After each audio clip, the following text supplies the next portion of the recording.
ونؤمن به ونتوكل عليه ونعوذ بالله من شرور أنفسنا ومن سيئات أعمالنا من يهده الله فلا مضل له ومن يضلله فلا هادي له ونشهد أن لا إله إلا الله وحده لا شريك له ونشهد أن سيدنا ومولانا محمدا عبده ورسوله صلى الله تبارك وتعالى عليه وعلى آله وأصحابه وبارك وسلم تسليما كثيرا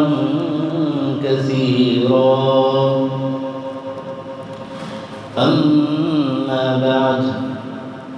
فقد قال الله تبارك وتعالى في كلامه المجيد أعوذ بالله من الشيطان الرجيم بسم الله الرحمن الرحيم يا أيها الذين آمنوا لم تقولون ما لا تفعلون كبر مقتا عند الله أن تقولوا ما لا تفعلون إن الله يحب الذين يقاتلون في سبيله صفا كأنهم بنيان مرصوص وقال تعالى في مقام آخر إنما المؤمنون الذين آمنوا بالله ورسوله ثم لم يرتابوا وجاهدوا بأموالهم وأنفسهم في سبيل الله أولئك هم الصادقون وقال النبي صلى الله عليه وسلم الموت تحفة المؤمن وقال عليه الصلاة والسلام الجهاد ماضٍ إلى يوم القيامة صدق الله وصدق رسوله النبي الأمي الكريم ونحن على ذلك لمن الشاهدين والشاكرين والحمد لله رب العالمين انتهائی واجب الاحترام معزز سامعین، آج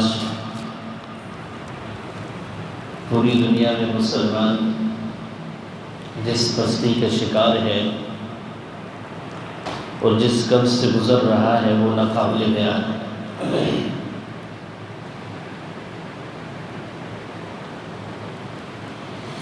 اور یہ حضور نبی اکرم صلی اللہ علیہ وسلم کی وہ پیشن گوئی ہے جو اللہ تعالیٰ نے اپنے حبیب کی زبان سے کہلوائی اور آج وہ پوری ہو رہی ہے۔ اور آج کے حالات میں مختلف موضوعات پہ بات کی جاتی ہے، لیکن اہم ترین جو موضوع ہے وہ ہے مسلمانوں کی پستی اور خاص طور پر مسئلہ فلسطین۔ اس کے حوالے سے فلسطینی مسلمان تو اپنی قربانیاں دے رہے ہیں اور اپنا فرض ادا کر رہے ہیں، بلکہ پوری امت کی طرف سے وہ اپنا قرض چکا رہے ہیں۔ اور دوسری طرف مسلمان ہیں مسلمانوں کی ریاستیں ہیں، حکمران ہیں، ان کی زبانوں کو خاموشی کا ایسا تالا لگا ہوا ہے جیسے یہ گونگے ہو گئے، اپنے مسلمان کا خون بہتا ہوا دیکھ رہے ہیں، لیکن اپنی بساط کے مطابق وہ بات کرنا بھی پسند نہیں کرتے۔ مسلمان ملکوں میں جو قیادت کرنے والا ملک ہے مسلمانوں کی، وہ سعودی عربیہ ہے۔ وہاں کے حکمران وہ اپنی مستی میں مست ہیں، مال و دولت اور امریکہ کی غلامی کرنے میں لگے ہوئے ہیں، اور جو باقی دنیا کا مسلمان ہے وہ اس کی طرف دیکھتا ہے، اگر وہ کوئی رائے قائم کرے، وہ کوئی بات کرے تو اس کے اوپر پھر بات کرتے ہیں۔ اور خود ہمارا اپنا وطن عزیز کہ بہت سارے ممالک میں اللہ تعالیٰ نے اس وطن کو بڑی اچھی فوجی قوت اور طاقت دی ہے اور بڑی نعمتوں سے مالا مال کیا ہے، لیکن معاشی کمزوریوں کی وجہ سے ہمارے اپنے ملک کے حکمران وہ اس بات سے زیادہ آگے بات ہی نہیں کر سکتے کہ سوائے مذمتی بیان ہو۔ اور فلسطین کے مسلمان بیچارے وہ اپنا خون گرتا ہوا دیکھ رہے ہیں، بہتا ہوا دیکھ رہے ہیں، اپنے بچوں، اپنی عورتوں اور اپنے معصوم انسانوں کی جانوں کو جاتا ہوا دیکھ رہے ہیں، اور اللہ سے اجر کی امید رکھ رہے ہیں۔ اور اس صورتحال میں کم از کم عام مسلمانوں کا یہ فرض ہے کہ وہ اپنی بساط کے مطابق ان مسلمانوں کا درد اپنے سینے کے اندر رکھیں، ان کے لیے دعا کریں، ان کی مالی مدد کا اہتمام کریں، اور ان کو اپنے جذبات کے اندر یاد رکھیں۔ یہ ایک عام مسلمان کا فرض ہے کہ مسلمان کی مثال اللہ کے نبی صلی اللہ علیہ وسلم نے فرمایا کہ المسلم کجسد واحد، مسلمان کی مثال ایک جسم کی مانند ہے، اذا اشتکى عینہ اشتکى کلہ، کہ اگر اس کی آنکھ میں تکلیف ہو تو اس کا پورا جسم اس کی آنکھ کی تکلیف کی وجہ سے بے چین ہو جاتا ہے۔ یہی حال دو مسلمان بھائیوں کا ہے کہ اگر مغرب کا مسلمان پریشان ہو، کسی تکلیف اور کرب میں ہو، تو مشرق کے مسلمان کو بے چین ہو جانا چاہیے، اور مشرق کا مسلمان اگر کسی تکلیف میں ہو، مصیبت میں ہو، تو مغرب کے مسلمان کو بے چین ہو جانا چاہیے۔ آپس میں جو رشتہ ہے وہ کلمے کا رشتہ ہے۔ اس رشتے کی بنیاد کے اوپر اللہ کے حبیب صلی اللہ علیہ وسلم نے دو مسلمانوں کو ایک جسم کی مانند قرار دی، اور جب تک اس مسلمان کی تکلیف دور نہیں ہو جاتی تو دوسرے مسلمانوں کو چین سے نہیں رہنا چاہیے۔ لیکن آج وہ چیز ہمیں دیکھنے میں نہیں ملتی۔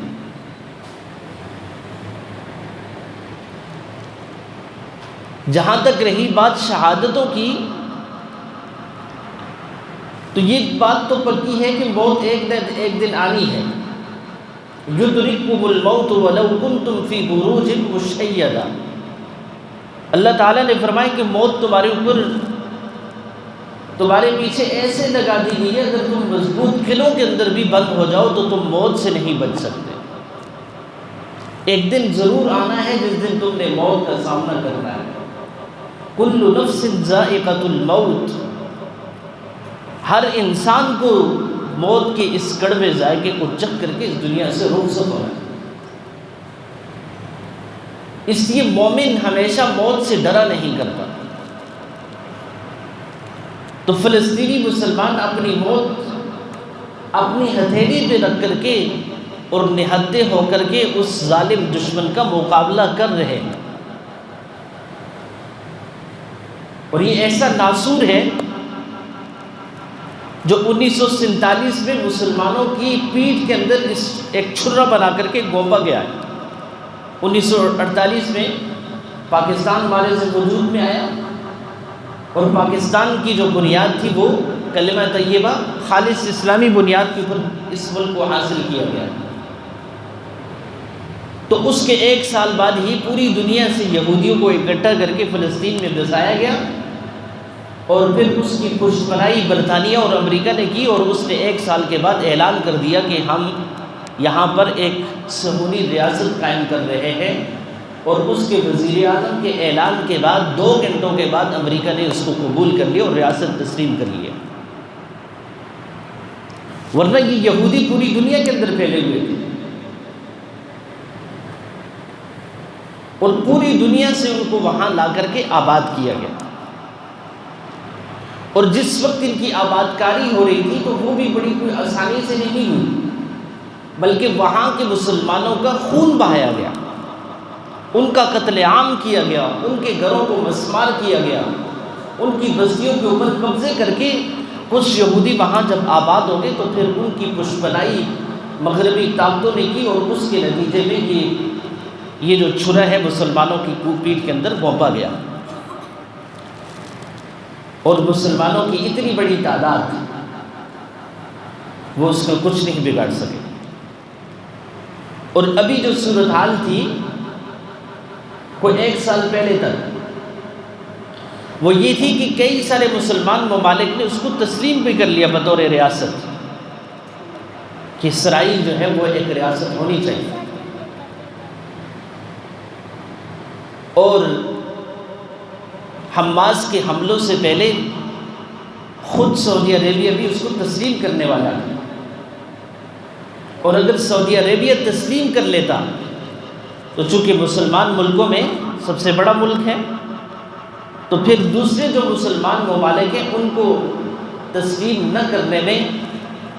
زیادہ کوئی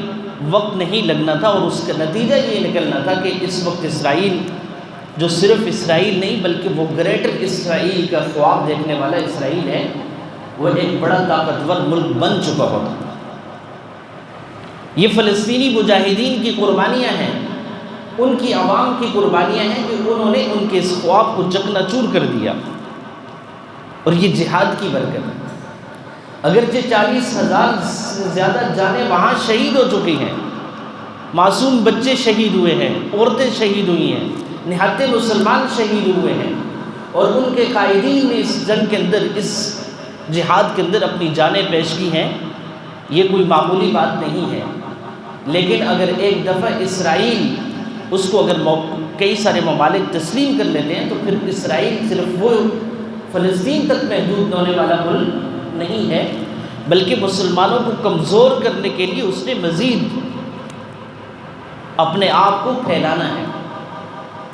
اور مغربی طاقتیں یہی دیکھنا چاہتی ہیں، امریکہ یہی دیکھنا چاہتا ہے، برطانیہ یہی دیکھنا چاہتا ہے. اس لیے میرے عزیز دوستوں اور ساتھیوں جہاد کی ضرورت ہے. اللہ کے حبیب صلی اللہ علیہ وسلم نے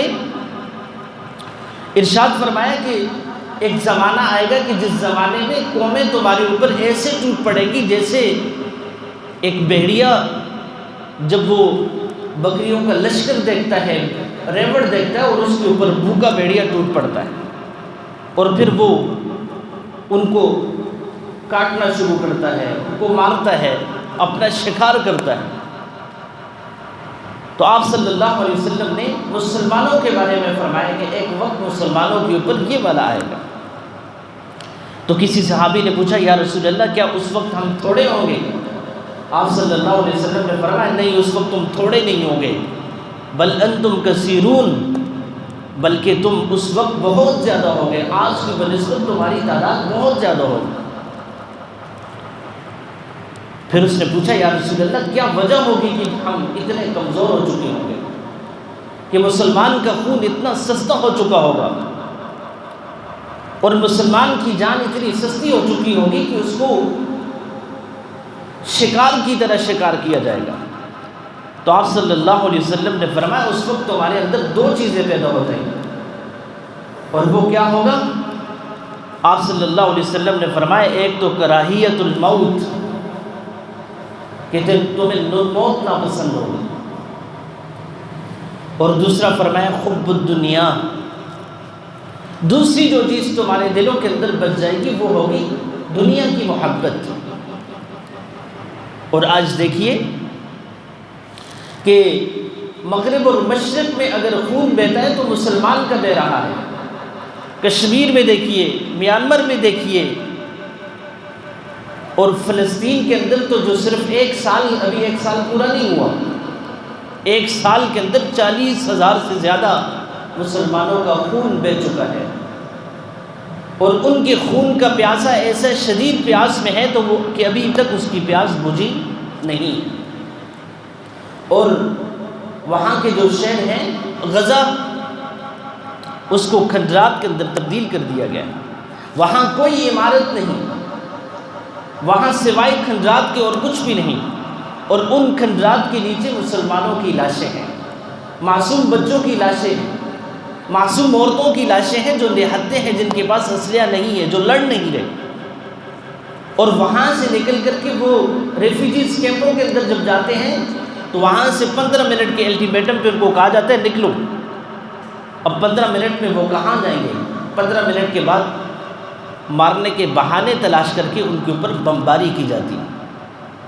کسی اسپتال کے اندر پناہ لیتے ہیں تو وہاں ان کو مار دیا جاتا ہے، کسی کیمپ کے اندر پناہ دیتے ہیں تو وہاں ان کو قتل کر دیا جاتا ہے۔ اور ابھی جو حالیہ ان کے حماس کے سربراہ اسماعیل ہانیہ کی شہادت ہوئی، یہ بھی بہت بھیانک ہے۔ مسلمان اس سے کبھی بھی غمزدہ نہیں ہوتا، اس لیے کہ مسلمان تو ہمیشہ شہادت کی تمنا کرتا ہے، وہ تو ہمیشہ شہید ہونے کے لیے اپنے دل کے اندر یہ چاہت رکھتا ہے،